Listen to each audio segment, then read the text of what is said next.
Hey, it's Mac. Welcome to Holistic Health Talk.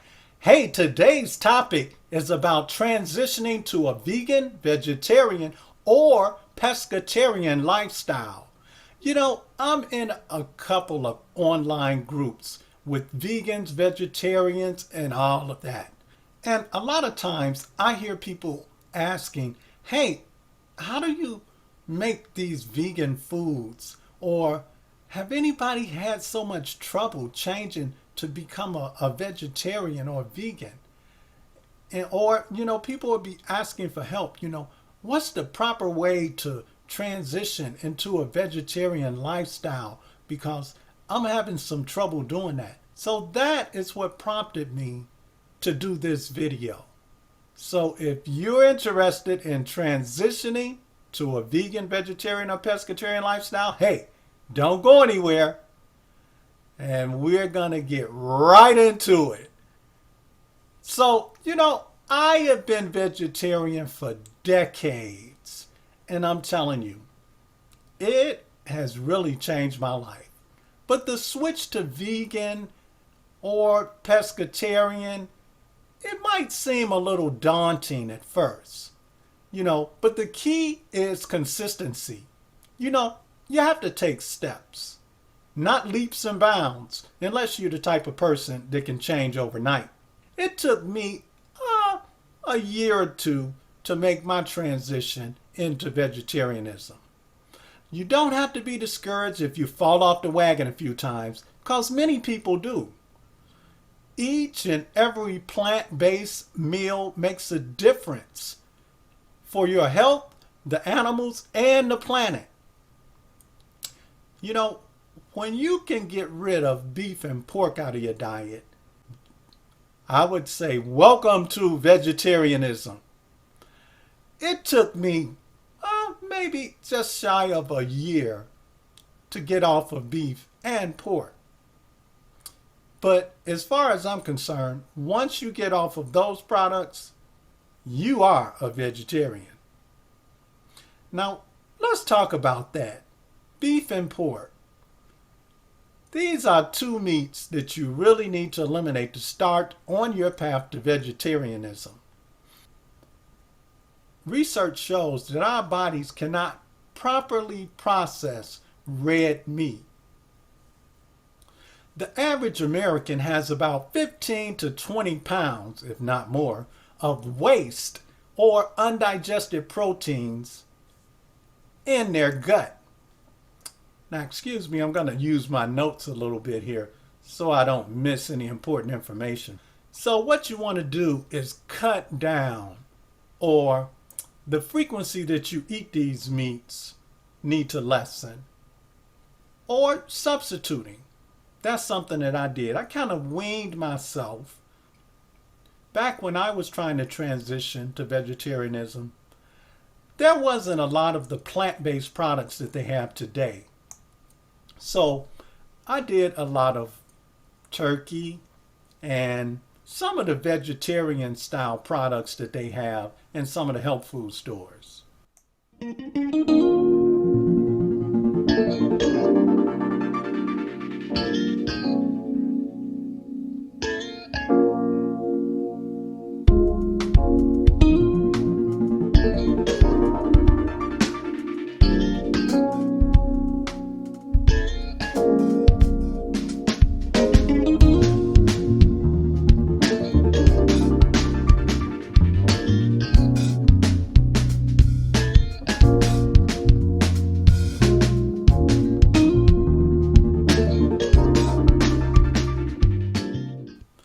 So things like cutting back, say if you eat meat every day, the beef or the pork, or if you eat it every other day, you can cut back on the frequency.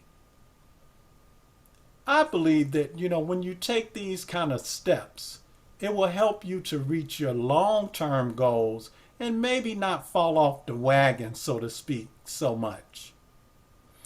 Taking these steps helps you to form a better habit and keep things going for the long run of your vegetarianism. Now the body cannot rid undigested proteins from the digestive tract. They end up getting stored in places like your fatty tissue in your body, and maybe some of those other places where you see bulges that you don't want to see bulges. Places like what they call love handles.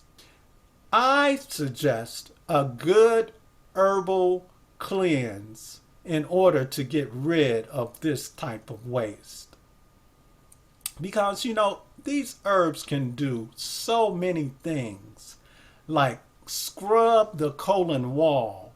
I mean, you have herbs that can absorb toxins and things of that sort. So that may not necessarily be so by doing like a juice cleanse or just eating clean food. You need to remove the waste from your body in order to start and build on a good foundation on your way to vegetarianism. So I suggest a mild yet effective program. One of the products that we have at Max Herb Shop is called Clean Start, and another one called the Liquid Cleanse. I'll put a link in the description for those that may want to check those products out. But there are a number of herbal cleanses out there. I would just recommend you choose a company that has a high quality product. And I know the one that I use definitely has that. You have to cleanse this meat or waste that you've built up for so many years from this beef and pork out of your body, because it can cause a situation of you becoming over acidic and not able to assimilate or metabolize good foods properly. Simply put, nutrients cannot pass through a toxic landfill. You want to clean up all that old garbage, that's been built up over the years in order to prepare yourself a good foundation to build on. Also, many Americans swallow before their food is properly chewed. Chewing one mouthful about 30 to 35 times before swallowing is better for digestion and ease on the digestive system. The same can be said for plant-based foods, especially raw vegan foods. You always want to chew your foods well, because that's where digestion starts, in the mouth. Now, a good water to drink is another part of transitioning to a good vegetarian or vegan lifestyle. Hydration has a lot to do with living healthy. So let's talk about that. Supplements and water. Drinking half your body weight in ounces of water daily is the holistic measurement that you want to go by. So if you weigh, say, 150 pounds, then you want to drink at a minimum 75 ounces of water a day. Now, this water also helps to emulsify fat in the body and assist the kidneys as well as the liver to rid the body of waste. Now, some people feel supplements may not be necessary, but I say they are. Reason being, the food that we eat today does not have the proper nutrients in it because of the way that we grow food, and farmers today really don't rotate the crop. So by using the same plot of land over and over to grow food, there's no microorganisms in the soil to give you that good base of nutrients. Also, we use a lot of pesticides to keep bugs off of our fruits and vegetables. And those pesticides can end up inside your body if you don't choose wisely. That's why organic fruits and vegetables are very important to consume. They may be a little expensive, but in the long run, it's going to be better for your health. Also, eating foods that are in season, that gives you another bump up when you eat organic and they're in season as far as nutrients are concerned. Now, supplements like B vitamins help to regulate your mood, chemical reactions, and any imbalances that occur during the transition period. According to research, foods you eat can have a dramatic impact on your sympathetic and parasympathetic nervous system. Therefore, as a preventive measure, one can use B complex, which has a synergistic effect on feeding the entire nervous system. And I can tell you, B complex is probably one supplement that I have been using for decades. And I can tell you, man, it keeps me nice and calm, and I'm not really raging up having the highs or really down low having the lows. It keeps my body and my mind well balanced. And I have a lot of energy when I do my workouts and the different sports that I'm involved in. Now, you should prepare your food a certain way too in order to make this transition into a vegan, vegetarian, or pescatarian lifestyle. That has a lot to do with the nutrients. The way you cook your foods, that must change. Heat destroys vitamins and minerals and enzymes. At as little as 80 degrees, you can kill all the enzymes in a food. And at 120 degrees, there's no vitamins and minerals left now.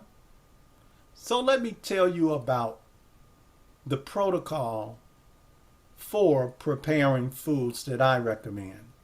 Uncooked, raw, fresh foods are best to consume. That would be on top. And mostly fruits and vegetables. Then you go down the list, freshly frozen.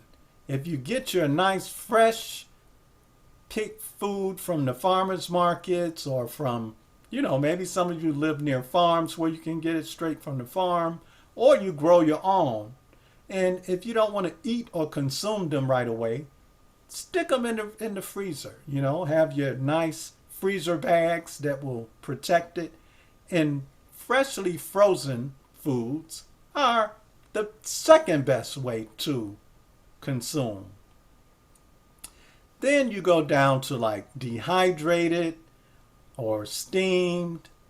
And once you get past steamed, then you get into cooking actually. And what I do is use a new wave oven.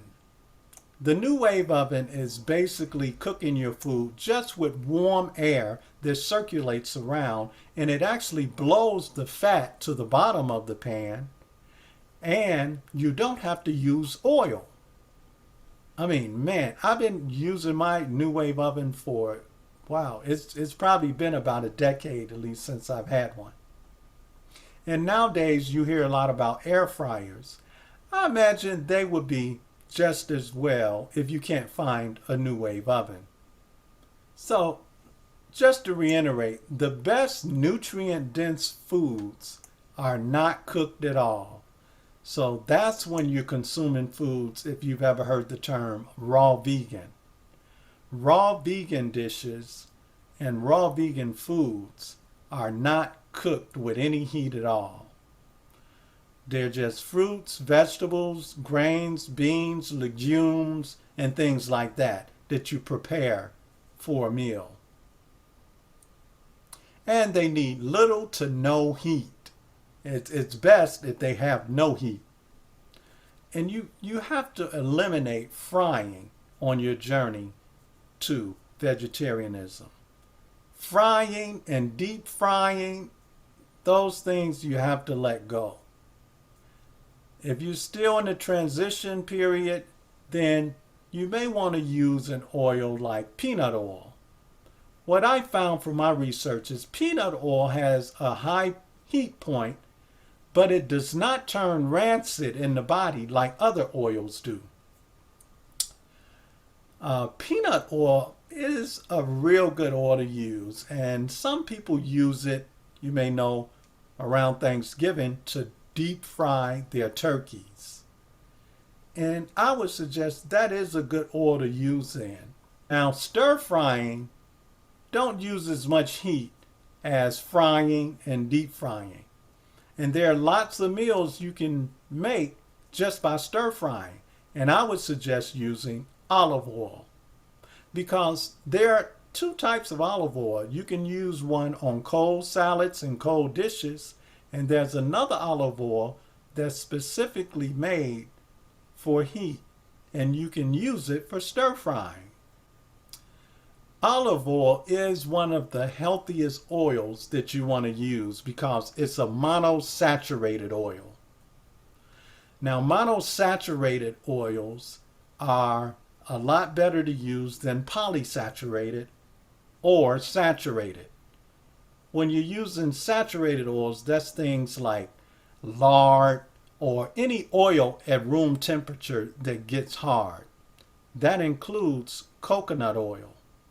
Now, I know there's been a lot of talk and a lot of people really love using coconut oil, you know, but you have to remember coconut oil is a saturated oil. And you may not want to use that for cooking your foods because that's a better option there.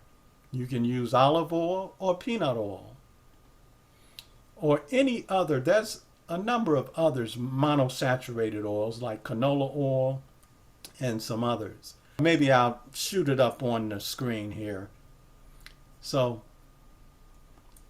everybody can have a little glimpse at what monosaturated and polysaturated oils look like. Okay? Now, using a microwave oven, I highly suggest you get rid of that bad boy.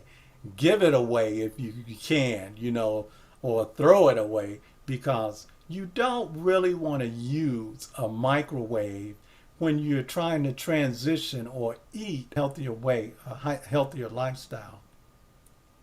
Because microwaves radiate your food.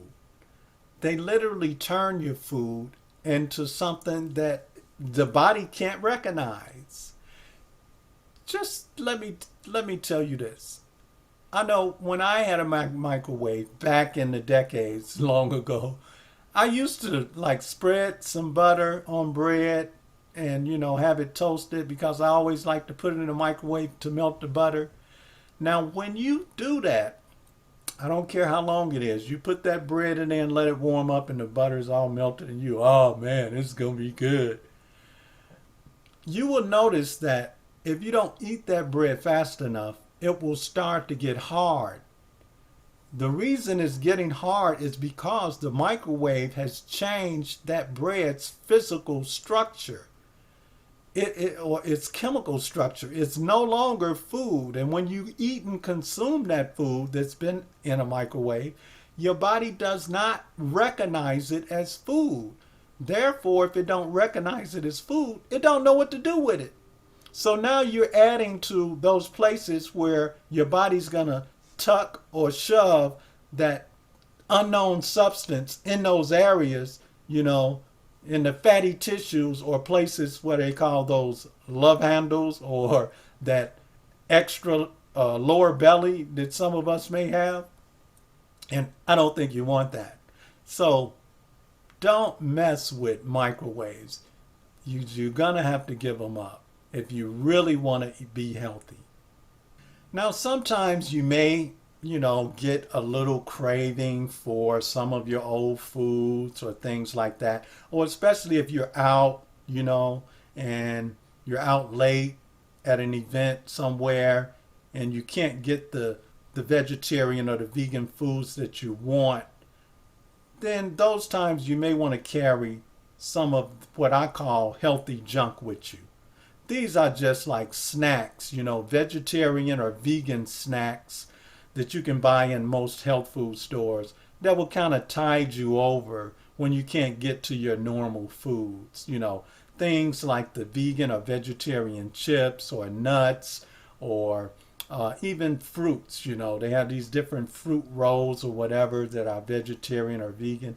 You may want to have things like that when you're out and about, or you're in a place where you really don't have access to your regular vegan or vegetarian meals. Just something to tide you over, kind of. The healthier vegan foods you eat allow those cravings, even the cravings for meat or other foods, to subside. Once you get on a good vegan or vegetarian diet and your body has adapted to it, you will notice that you don't have the same cravings for those junk foods or those other foods that you used to eat that are not good for your body. Now, I know this all sounds regimented and everything, and it really don't sound like it's a lot of fun, but hey, it can be fun. For those that are married and have families, get your family involved. Get your spouse involved or your significant other. Even the kids, get them involved in making these vegetarian or vegan meals. Now, I know what I did. It took me a while to learn how to make my own vegetarian foods because I didn't have nothing to do with cooking.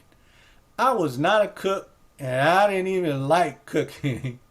But being single, I had to come up with ways to prepare my food because, hey, I didn't want to go out and buy it at vegetarian or vegan restaurants all the time. As far as I'm concerned, eating out, especially if you do it on a regular basis, is not healthy. Even if it's a vegan or vegetarian restaurant, it's not healthy because you don't know everything that they're putting in those foods. When you cook at home, hey, you know what you're putting in your food at home. So that's why I'm not really a proponent of eating out, even if it's vegan or vegetarian, unless you have to. Those nights when you're out at an event or when you're on vacation, something like that, you can't avoid it. Then, okay, yeah, it's okay then. And that's when I came up with how to prepare my own foods. I was on vacation. Actually, it was kind of a working vacation. I was over in Thailand teaching English to students from kindergarten all the way up to high school. And on our off time on the weekend, hey, they had cooking schools. And I went and took some of the cooking schools to learn how to prepare vegan and vegetarian dishes. It was a lot of fun. I mean, I really wasn't into cooking, but after taking those classes, it kind of got me a little bit more interested in how to prepare vegetarian dishes. And another thing, when I start looking at a lot of the cooking shows that come on TV, now y'all know there are a myriad of cooking shows. And I start watching them for a while. And after a while, I start to like the different cooking shows. And just watching them, you start to learn different things about cooking and how to prepare food. And that also kind of catapulted me up to where today I even have vegan and vegetarian dishes of my own. And I'll be showing y'all in a video coming up of my 5 favorite vegetarian and vegan dishes. So you want to look out for that video. So that's ways that you can have fun, getting into the vegetarian and vegan lifestyle. You're on vacation, take a cooking class, try something different. Get the whole family involved. Now, there are a lot of groups online too. Like I was telling y'all, I'm with a number of groups. You can join those groups and be, with other vegans, other vegetarians. Some of them, they have groups that are inclusive of vegan, vegetarians, and pescatarians. So look for some of those groups online. Enjoy the journey. The fact that you are making a lifestyle change, it has a tremendous effect on your loved ones, on your spouse, or your significant other, as well as your children. It's all about generational wealth. You know, you want to have generational wealth for your family. And how else best to do that without having a healthy body? So, hey, that's all we got today, folks. Thanks for stopping by Holistic Health Talk.